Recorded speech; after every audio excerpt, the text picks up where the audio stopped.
Ora, qui siamo dentro la camera da letto del 1874.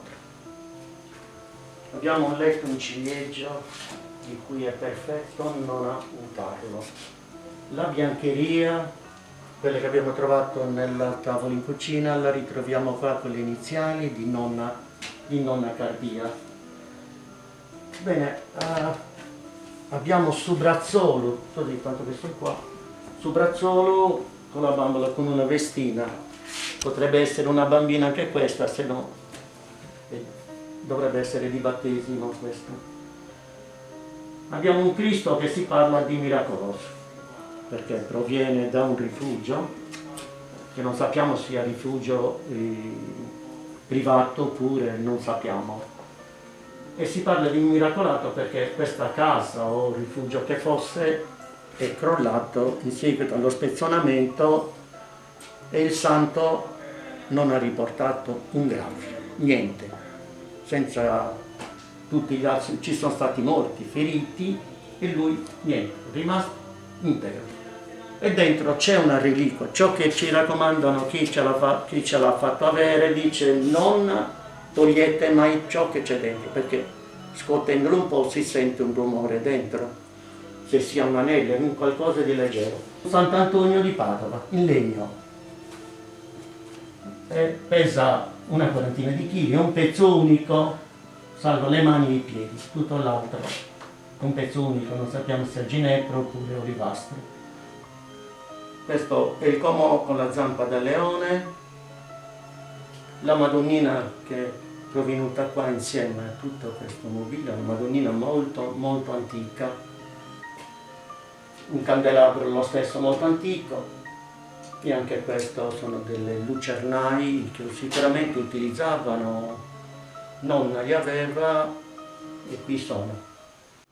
Questa camicia da notte è stata realizzata con la seta, materiale molto resistente, di un paracadute americano trovato dopo la seconda guerra mondiale.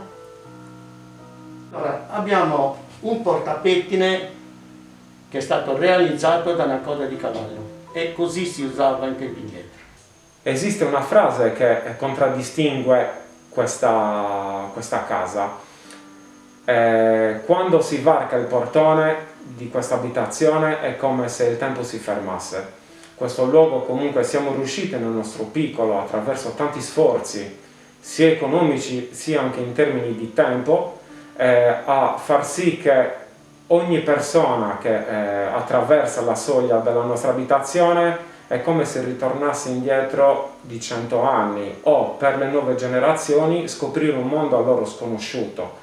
La casa, realizzata come è già stato detto in precedenza nel 1917, è stata conservata così come allora ed è suddivisa in vari ambienti in cui troviamo vari ambiti lavorativi a seconda della zona. Abbiamo cercato di ricreare tutti gli arti e gli mestieri dell'epoca, soprattutto anche attraverso la riscoperta degli oggetti e degli attrezzi che venivano utilizzati dai nostri avi, grazie anche alla lunga conservazione di tutti questi attrezzi fatti da parte di papà. Il mio ruolo attualmente è quello pressoché inerente alle pubbliche relazioni, quindi cercare di coinvolgere il maggior numero di pubblico possibile, soprattutto anche attraverso canali istituzionali, attraverso anche il coinvolgimento non solo della popolazione monserratina, ma anche di tutto l'Interland o perché no di tutta la Sardegna. Considero la casa un bene che non deve avere confini, così come la cultura. La casa si trova sì a Monserrato, ma credo che, anzi, il mio auspicio più grande è quello che sia conosciuta in tutto il territorio sardo.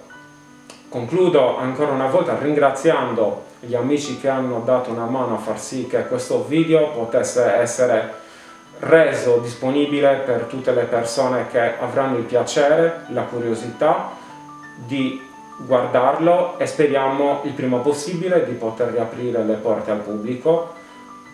E ancora grazie a tutti, un caro saluto.